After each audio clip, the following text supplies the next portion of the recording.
Hello children, today I am presenting before you this module. This video is about poetic devices and literary terms. Both these words, both these expressions mean the same and these are tested in CBSE English papers, and children often get confused in what are poetic devices, what are literary terms and what are poetic terms. So I am going to take some common poetic devices. These are sufficient till class 10 syllabus and almost sufficient in class 11 and 12 also. तो आइए हम समझते हैं कि हम कहाँ कहाँ poetic devices को गलत पहचान लेते हैं या हम मिस्टेक्स कमिट करते हैं और कैसे एग्जाम के अंदर हमें इसके लिए प्रिपेयर करना है. So let's proceed. Let's have some examples of poetic devices and what are they. Most importantly we need to know what are poetic devices. Poetic devices are literary techniques, मतलब ये techniques हैं, ये strategies हैं poems को interesting बनाने के लिए. इसके अंदर क्या होता है, there is a word which is used, it may be a group of words also, diverging from its usual meaning. तो जो उन वर्ड्स का लिटरल मीनिंग होगा वो डायरेक्ट मीनिंग नहीं होगा, इट विल बी डाइवर्जेंट. वो कुछ और लगेगा देखने में पर उसका मतलब कुछ और होगा. इस तरह की टेक्निक्स को यूज़ करके पोएम ज़्यादा इंटरेस्टिंग लगती है, ज़्यादा अपीलिंग लगती है. और पोएम की यही क्वालिटी होती है कि वो एक नॉर्मल जैसे हम बातचीत करते हैं उस तरह की लैंग्वेज उसमें नहीं होती. So these techniques use divergent words. There may be some repetition, there may be some special arrangement of words or may be some omission of words. कुछ वर्ड्स मिसिंग हो सकते हैं विद लिटरल मीनिंग जिनका कुछ different हो सकता है. And it can also have a phrase with special meaning, and all this may or may not be based on the literal meaning of the words. Finally, poetic devices add to the rhythm. Musical effect देती हैं poem को, ये meaning उसका ज़्यादा improve करती हैं. They add to feelings in the poem and they make the poem more and more effective. This is the purpose of poetic device. These poetic devices are those things that actually make the poem. कोई poem ही तब बनती है जब उसमें poetic devices हो. Otherwise वो एक simple sentence है जिसको एक पोएम की तरह स्प्रेड करके लिखा गया हो. तो कोई भी पोएम अगर आप लिखें या आप समझें तो उसका फ्लेवर उसके पोएटिक डिवाइसेस में ही होता है. So let's begin. The first kind of poetic device. The most major and primary thing that creates a poem is rhyme. So whenever we have similar sounding words together or around each other, we say that the poem has some rhyme. It is rhythmic. So these words are called rhyming words.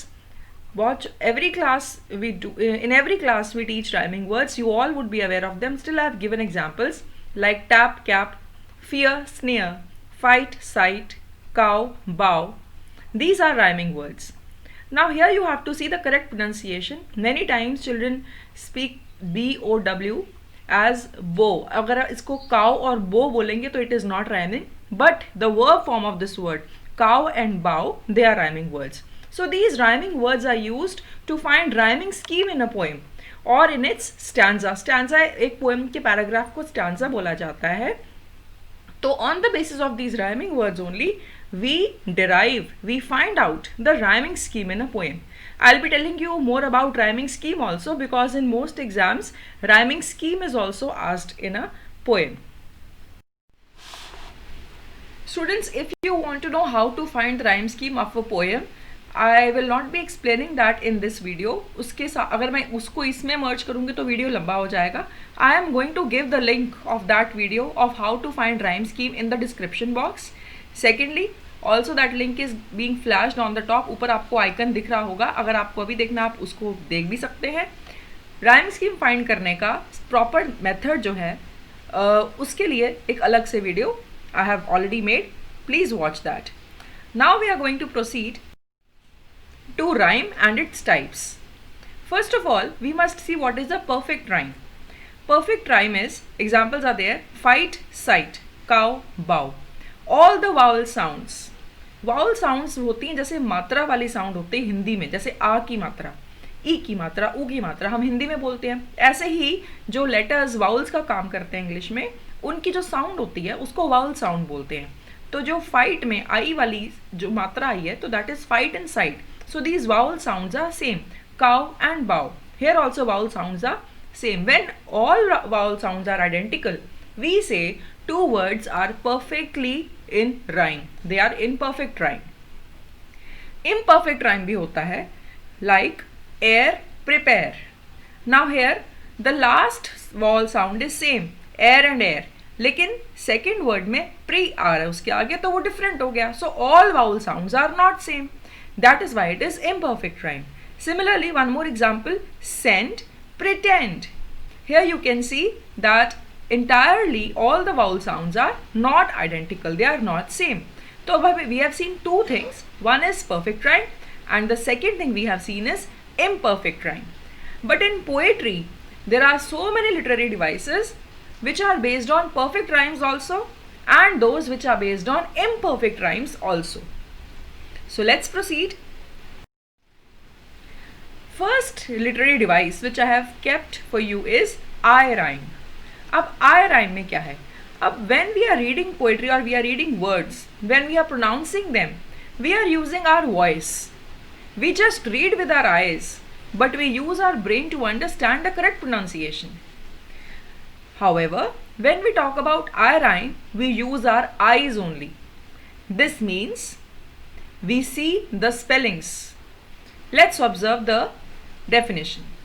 When you feel while reading that there is a rhyming pattern, but the words have only similar spellings and not same pronunciation, then we say it is I rhyme. शायद आपको मतलब समझ आ गया होगा, मैं फिर से समझाती हूँ. When we read the poem and in that poem we see that spellings of some words are same. Now by seeing, देख के लगेगा कि उनकी क्योंकि स्पेलिंग सेम है, प्रोनाउंसिएशन भी सेम होनी चाहिए, और अगर प्रोनाउंसिएशन सेम होनी है मतलब कि राइम है. बट एक्चुअली राइम होती नहीं है. तो सिर्फ देखने में जब लगे कि राइमिंग है लेकिन बोलने में पता लगे कि राइमिंग नहीं है, then we say it is I rhyme. For example, first example, nothing could move such was his love. Now let's note the spellings. MOVE move, LOVE love. देखने में ये राइमिंग वर्ड्स लग रहे हैं, but when you speak, move and love are not rhyming. So here this is the example of I rhyme. One more. 2 cups were enough. Both were too heavy though. अब enough OUGH में end होता है और though भी OUGH में end होता है. देखने में लगता है कि इनके स्पेलिंग सेम है तो प्रोनाउंसिएशन भी सेम होनी चाहिए, या देखने में लगता है कि ये सेम वर्ड्स हैं, बट जब हम उनको प्रोनाउंस करते हैं तो लगता है अरे नहीं, ये तो इनफ है और वो दो है. तो ज़रूरी नहीं है कि आपके देखने में लगे कि वर्ड सेम है और आप उसको अंडरलाइन करके बोलो कि राइमिंग वर्ड्स हैं. No, we always have to speak them and check their pronunciation. So it is eye rhyme and it is not a perfect rhyme. Next example, I rhyme is also a poetic device. I must tell you before I proceed, ये भी एक poetic device है. Poets इसको अपनी poem को देखने में सुंदर बनाने के लिए use करते हैं. So it is a poetic device. It can be used in poems. Next is tail rhyme. Tail rhyme ordinary rhyme है. इसको normal rhyme भी बोला जाता है. तो ज़्यादा complex हम नहीं कर रहे इस चीज़ को, आप simple rhyme भी समझ सकते हो. However, tail से हम ये समझ सकते हैं when the last sound of 2 or more words is same, then we say it is tail rhyme. ये वही मेथड है जिसमें हम लास्ट वर्ड देखते हैं और हम उस वर्ड को राइमिंग स्कीम के लिए लिफ्ट कर लेते हैं. तो for example, nothing could stay neither stone nor hay. अब यहाँ पे स्टे और हे दोनों राइमिंग वर्ड्स हैं क्योंकि उनके लास्ट वाला साउंड सेम है, a. Next example, just once we had met each teacher we had fret.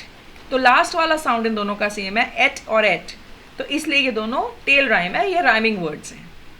तो टेल राइम और आई राइम दोनों I have explained. These can be used in any poems that you write to make your poem interesting and these are very simple. Let's proceed. एक और चीज होती है internal rhyme. Internal मतलब अंदर, एक ही लाइन के अंदर जब more than one rhyming words हों, then we say it is internal rhyme. When a word at the end of a line rhymes with another word inside the same line, then it is internal rhyme. अब examples देखिए, he wouldn't stay neither night nor day. अब ये सब एक line में आया, stay इधर और end में day दोनों rhyming words हैं, तो ये internal rhyme हो गया. ऐसे ही there's one more poem, ये भी one line में आया. While I nodded, nearly napping, suddenly there came a tapping. Now both these words, napping and tapping, are rhyming words and they have come inside one line. So it is internal rhyme. One more example. Eagerly I wished the morrow, vainly I had sought to borrow. Morrow and borrow, both are rhyming words coming inside one line. So when in one line only we have two rhyming words, we call that poetic device as internal rhyme. Next.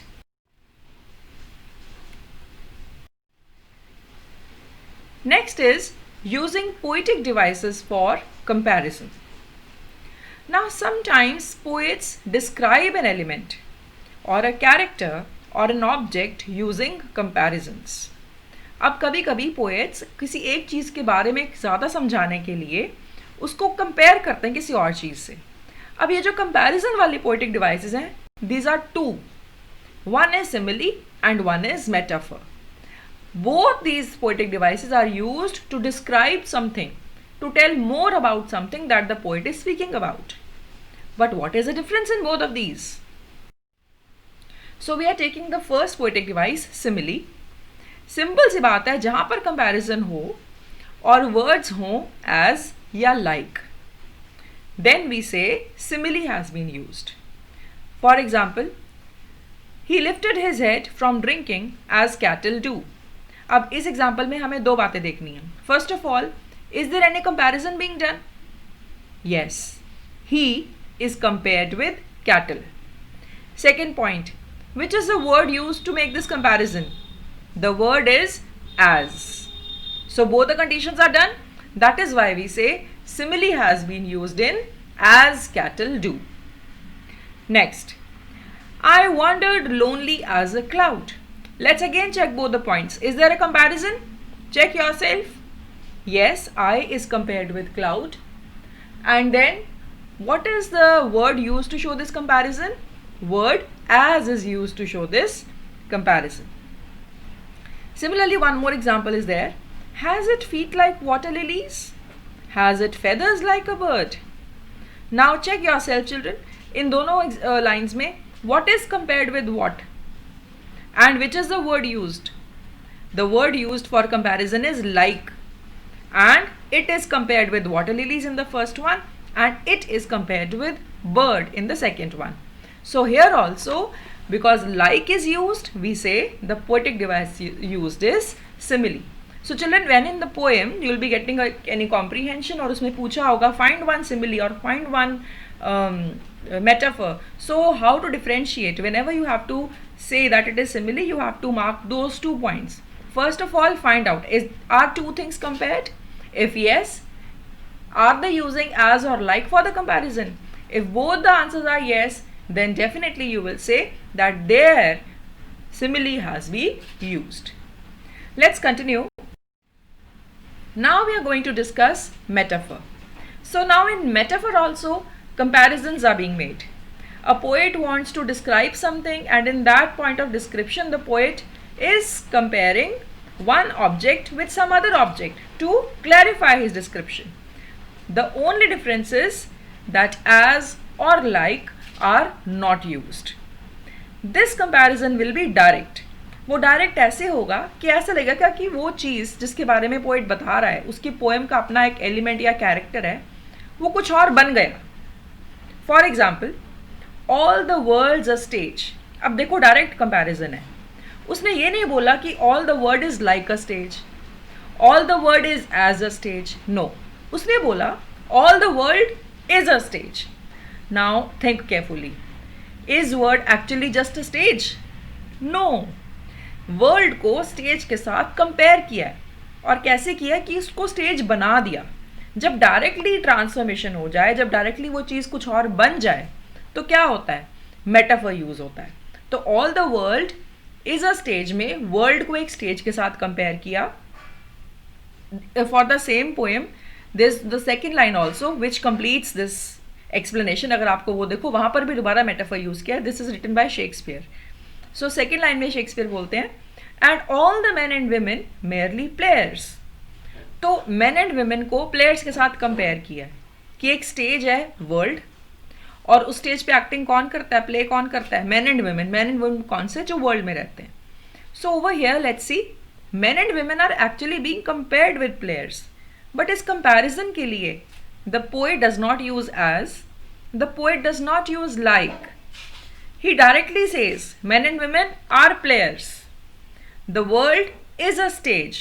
So comparison is being made directly.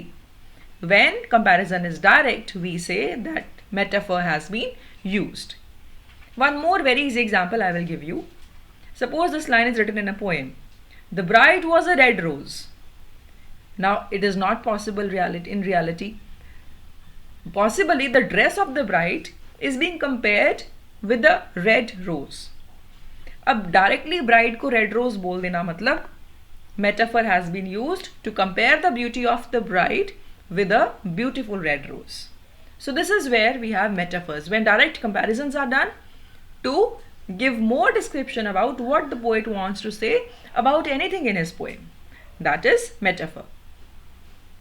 Let's proceed. I hope you must have understood the difference between metaphor and simile. Now quickly type in the comment box and let me know. Tell me one difference between metaphor and simile. Be quick, I'm giving 5 seconds. I hope you've done that. So let's proceed. The next poetic device is personification. Personification is when we personify something. अब personify में क्या मतलब? Personify का मतलब the root word here is person. अगर हम किसी non person, किसी idea, किसी object या किसी animal को एक person की तरह show करें, मतलब human being की तरह, then we say उसको personify कर दिया. When a thing, an idea or an animal is given human attributes, उसको humans वाली qualities दे दें, then we say that the thing is personified. For example, I have written all these red lines. They are taken from one poem. Let's see. 2 sunflowers. Now sunflowers are not humans. They are objects, flowers. 2 sunflowers move in the yellow room. चलो अब flowers move तो कर ही सकते हैं, इसमें कोई personification है नहीं. But let's see what happens in the next line. Now flowers are speaking. William, we are weary of the weather, said the sunflowers, shining with dew. There are 2 things. See, weary means to be tired. Can flowers be tired?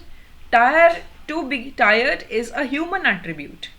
So weary is the word where we see that sunflowers are personified. Second example, said the sunflowers. Now saying something is a human attribute. Humans speak, humans say, but अगर ये sunflowers कर रहे हैं तो sunflowers are personified. So these are the 2 indications in these lines that sunflowers are personified. One more very easy example. The sky weeps. आसमान रो रहा है, but actually it is a human attribute. Humans cry, humans weep. So here the sky is personified. It is very easy to understand. Whenever any non-human thing is told to behave like a human, we say that it is personified. In the previous slide we did this line. He drank like cattle do. तो यहाँ पे he snake के लिए use हुआ था. तो here the snake is personified. Next poetic device is very commonly asked, very commonly found, and this poetic device is alliteration. अब alliteration में क्या होता है?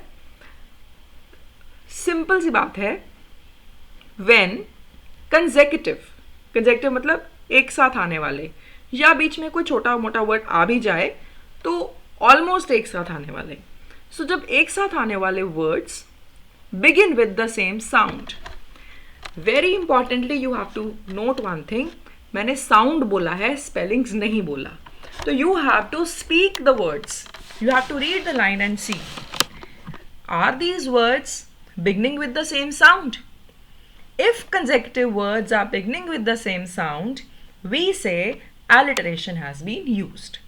I repeat, if consecutive words begin with the same sound and not spellings, then we say alliteration has been used. Now see carefully. Ah William, we are weary of weather. अब देखिए William व sound, we व sound, very again व sound, weather व sound.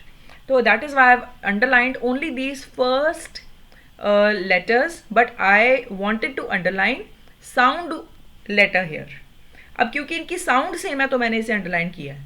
जहाँ जहाँ sound same है मैंने उसको अंडरलाइन करके आपको दिखाया है कि इतने पार्ट में एलिट्रेशन यूज हुई है. Now the second line of the same poem, said the sunflowers shining with dew. Said, sir, sunflowers, sir sound. So I have underlined this said and sunflowers. So sir और sir यहाँ भी underline किया. But did you notice one thing? Sunflowers के बाद है shining. S से ही shining शुरू होता है, but sound is sh, not sir. So we will not consider that for alliteration. Second line में alliteration use होती है सिर्फ S sir sound and sunflowers sir sound. So alliteration will not extend to shining wala S. It will only stay till said and sunflowers. I hope you've understood. We have to see sound and not spellings. Next example, the furrow follows free. अब by chance तीनों में ही letter भी F है और sound भी फ है, तो furrow follows free. In all these three words, alliteration has been used. I did not mark for the third example. Please find it yourself. Peter Piper picked a peck of pickled peppers. There is first sound per in almost all the words. So we say alliteration has been used in the first sound of all the words. Now alliteration seems to be very simple, but there are many things that you have to keep in mind when you are finding alliteration. So I'm going to tell you 2 points where many children and even sometimes teachers also tend to make mistakes about alliteration. Let's see very carefully. So this is a caution. I call it a caution. First of all, you have to note the sound and not spellings. There are 3 examples I have given, and these examples are not of alliteration. So I have cut the word alliteration here. These are not examples of alliteration. Said the sunflowers shining with dew. ये मैंने आपको explain कर ही दिया है. Shining में श sound है, तो said sunflowers तो है alliteration, लेकिन shining alliteration नहीं है, तो हम इन तीनों को अंडरलाइन करके alliteration नहीं बोल सकते. Second, the giant gnat ignored us. GNAT, G silent होता है इस वर्ड में. Gnat is an insect. तो giant gnat ignored us. Giant में j से स्टार्ट हो रहा है word.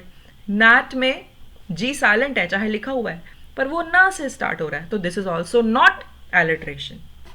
And the third one, he was an honest man. See the spellings H और उधर भी एच, बट ऑनेस्ट में एच साइलेंट है, तो we will not call it alliteration. So children be very careful. Do not think कि अगर spelling same है पहले पहले वाले, फर्स्ट लेटर सेम है तो वो एलिट्रेशन है. No, this is where children lose marks for alliteration. Next, now I have given 4 examples. In all these 4 examples also there is alliteration, but it seems that alliteration is not there. अब इसको भी ध्यान से देखेंगे. First of all, the salt sellers sold for cents. अब ध्यान से देखिए, salt sellers S से शुरू हो रहा है, लेकिन उसकी साउंड स है. Sellers C, again sound is s. Sold s sound, but letter is S. Cents s sound, but letter is C. Yes, there is alliteration in all these 4 words. Next, I knew the fearsome phase ahead. There is f sound in fearsome, f sound in phase. Here also we will say alliteration has been used. अब spellings देखिए F and PH, but sound same है, तो yes, alliteration is there. Third example, the chauffeur shaved his head.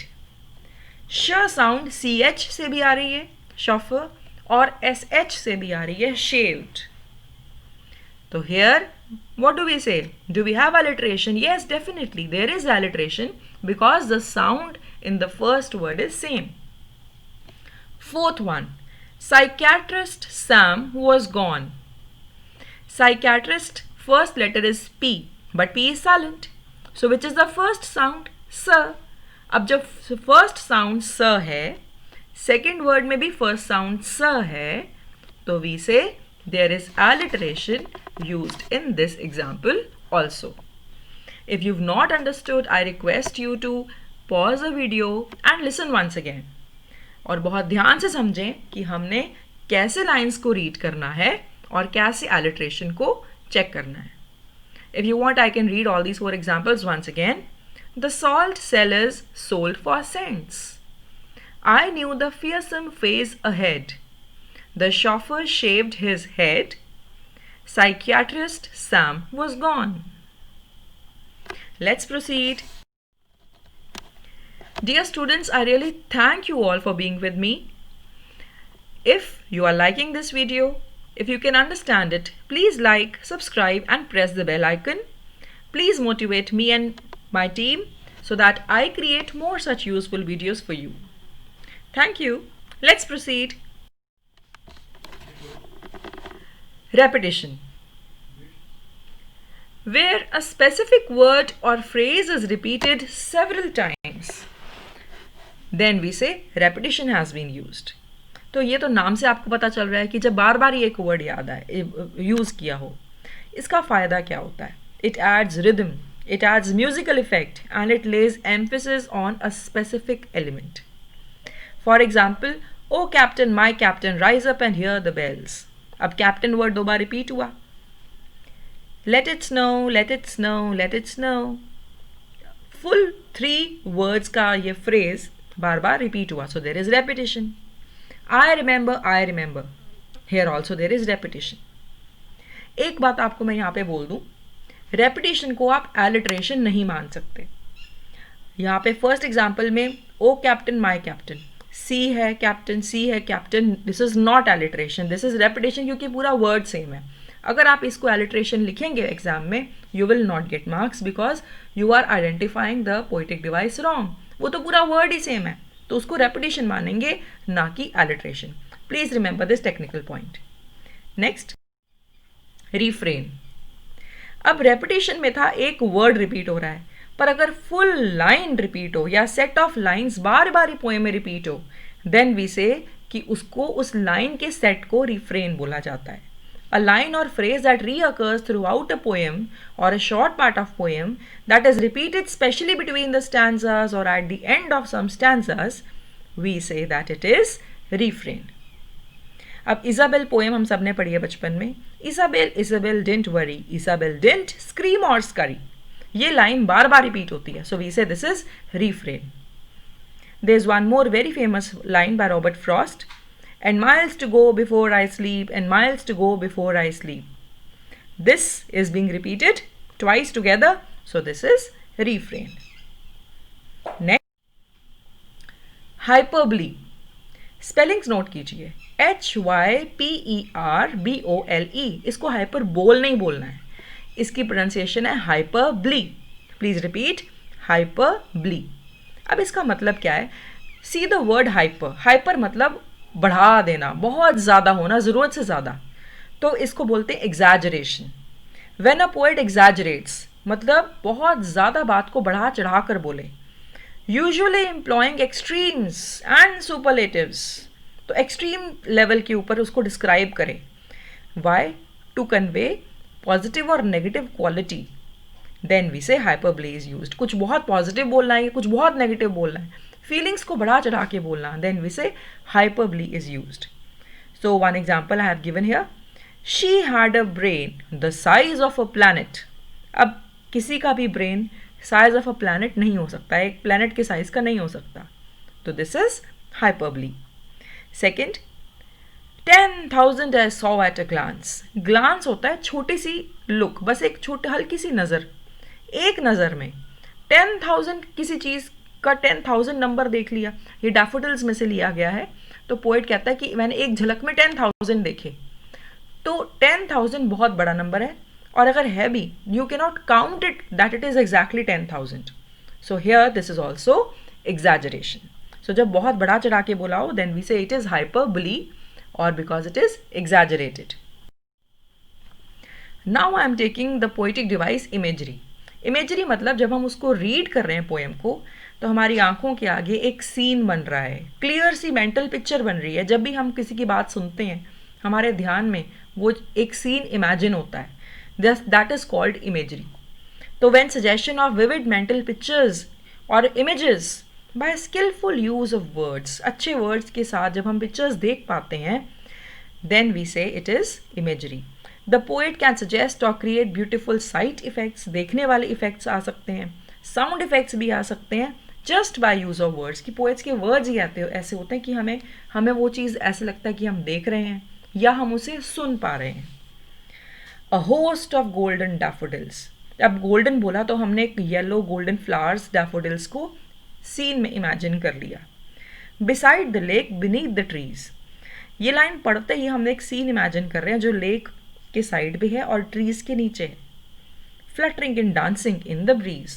ये उन्होंने daffodils के लिए बोला है कि these are daffodils which are fluttering in dancing in the breeze. तो इन वर्ड्स के साथ हम इमेजिन कर पाते हैं. अब इमेजरी बहुत तरह की होती है. वैसे तो इट इज़ वेरी टेक्निकल, पर इतना मुश्किल नहीं है. So I have taken that also. Imagery is of many types. कभी कभी पोएट ऐसे वर्ड यूज़ करता है कि हम उसको विजुअलाइज करते हैं, हम देख सकते हैं उसको अपने सेंसेस में. For example, this can B done by using names of colours, silver, crimson, purple, amber, azure and so on. अब इतने सारे कलर्स बोलोगे तो आप कलर्स को जैसे आप देख पा रहे हो. ओल फैक्ट्री सेंसेस, ये होता है जब हम smell, sensation of strong smell feel कर सके. अगर कई सारे फ्रेग्रेंट स्मेल एलिमेंट्स वाले वर्ड्स बोले जाएं कि सैंडलवुड, हिना, स्पाइसेस, मैं ये वर्ड्स बोलूँगी जल्दी जल्दी तो आपको भी लगा होगा कि इनकी जो स्मेल है, इनका अरोमा या फ्रेग्रेंस आपने एकदम से सेंस किया, क्योंकि हमारा ब्रेन हमें ऐसे इंडिकेशंस देता है. ऑडिटरी इमेजरी में क्या होता है, हम उस वर्ड को सुनने में फील कर सकते हैं. एग्जैक्टली हम सुनते नहीं हैं, बट वी कैन रिकॉल कि उसकी आवाज़ कैसी होती है. This can be by description of music played by sitar, sarangi और drum. And it can also be done by one poetic device called onomatopoeia. ये ओनोमेटोपिया मैं आगे डिस्कस करूँगी. Next, gustatory. Gustatory means to taste. अब अगर मैं बोलूँगी स्वीट एंड सार, तो आपको वो टेस्ट एकदम से याद आएगा. तो that is gustatory imagery. And tactile, delicate, rough, course, fragile. मैंने ऐसे वर्ड्स बोले जिनसे आप एकदम से सेंस कर सकते हैं. जो रफ है वो रफ कैसा लगता होगा, जो कोर्स है वो कोर्स कैसा लगता होगा, जो डेलिकेट है वो कैसा लगता होगा. तो इस तरह के जो वर्ड्स हैं, अगर हम उनको सेंस कर सकते हैं, तो it is the poets excellence of using imagery. This is also a poetic device. Creating imagery is very very simple. So to all those who are listening to my video, I am giving a small task. Try to think one example of imagery and write in the comments below. आप tactile imagery बता सकते हैं, gustatory बता सकते हैं, visual बता सकते हैं. किसी भी तरह की इमेजरी की एक छोटी सी एग्जाम्पल सोचिए और अभी कमेंट्स में लिखिए. I am giving you 5 seconds for that.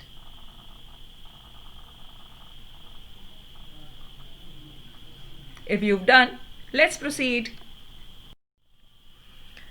We have now reached a very simple poetic device called onomatopoeia. P-O-E-A को पोइया नहीं बोलना. Speak the words with me please. Onomatopoeia. I repeat, onomatopoeia. अब onomatopoeia नाम तो इतना मुश्किल है, पर this poetic device is very easy. Sound words. बस slap बोला तो आपको वो आवाज़, इस वर्ड की आवाज़ में ही एप करके जो आवाज़ आ रही है, सडन आवाज़ है, उससे हमें फील होता है कि साउंड और वर्ड का प्रोनाउंसिएशन सेम है. रसल, बज, हिस, बूम, बैंग. तो ये सारे वर्ड्स वही हैं जो ये इंडिकेट करते हैं. When the word means nothing more than the sound, we say it uses onomatopoeia. Next is oxymoron. थोड़ा सा टेक्निकल है, but it is a very useful poetic device. Two contradictory words or ideas put together. इससे crispness आती है expression में. For example, fiery ice. अब देखो, ice is cooling. Fiery Fiery is something that really makes you scared or nervous. Ice can also be fiery. जब fiery ice हो जाए तो ये ऑपोजिट वर्ड्स हैं, लेकिन उनका कॉम्बिनेशन जब इकट्ठा है तो उसे बोलते हैं ऑक्सीमोरॉन. सेकंड देखो, द स्वीट मर्डरर. अब हो सकता है किसी पोएम में ऐसा कुछ हुआ हो कि है वो मर्डरर, एक नेगेटिव क्वालिटी है, but for some reason sweet. Dedicated carelessness. अब देखो, डेडिकेशन केयरलेसनेस का ऑपोजिट है, but if they come together then it becomes an oxymoron. It's a very technical poetic device. Senior children will be able to understand it better. It is not required till class 8, but yes, definitely if a child understands and appreciates, there is nothing like that. And now we reach enjambment. अब enjambment में the word itself indicates jam, कुछ jam हो रहा है. When something jams, it gets merged into each other. दो चीज़ें जब jam होती हैं एक दूसरे में फंस जाती हैं. समटाइम्स आपने देखा होगा पोएम की एक लाइन ऐसी होती है कि समझ ही नहीं आता वो ख़त्म कहाँ हो रही है. That is enjambment. जब तक पंचुएशन ही नहीं है तो हम नहीं समझ सकते कि वो लाइन ख़त्म कहाँ पर हुई. When there is a continuation of a sentence or phrase from one line of poem to the next, एक लाइन से दूसरी लाइन में पोएम चलती जा रही है और जैसे वो चलती जा रही है तभी उसका मीनिंग भी हमें समझ आए. तो complete meaning also comes when it continues to the next line. Thirdly, there will be no punctuation to separate the lines.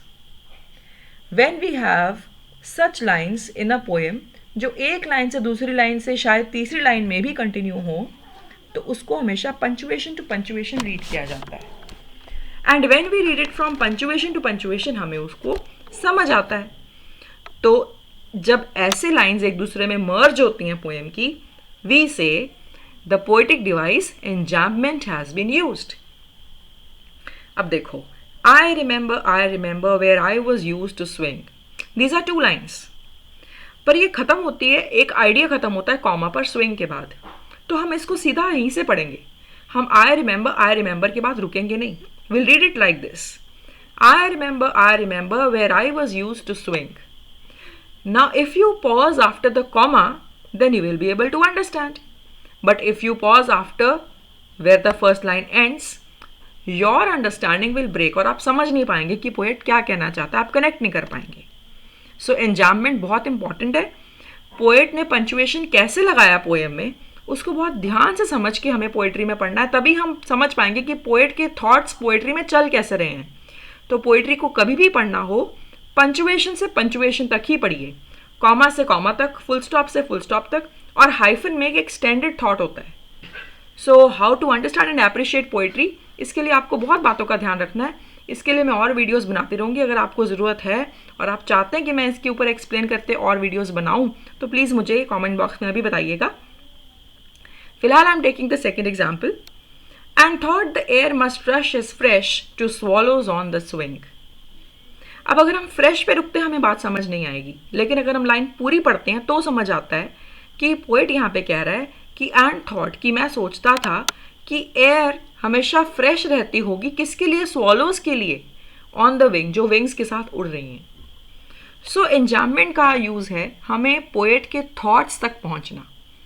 We cannot reach a poet's thoughts unless we follow his punctuation while reading a poem. So enjambment can be used by us also. Sometimes हमारा thought बहुत बड़ा है, हमने poem लिखनी है, उसको तोड़ के हम छोटे lines में distribute करते हैं, तो उसमें हमें punctuation को enjambment के साथ कैसे use करना है. It's a very simple technique, but yes, definitely we as English learners must know and appreciate it. That was all about poetic devices. If there is still something that you haven't understood, please mention your questions in the comment box. If you require more such content or I should elaborate, मैं और explain करूँ किसी एक poetic device पे या कुछ मैंने miss कर दिया हो, please मुझे बताइए. Very heartfelt thank you from E-Classes by Shalini ma'am. Please stay with us so that you keep excelling in English and I can do more help of any such kind that you require. Thank you.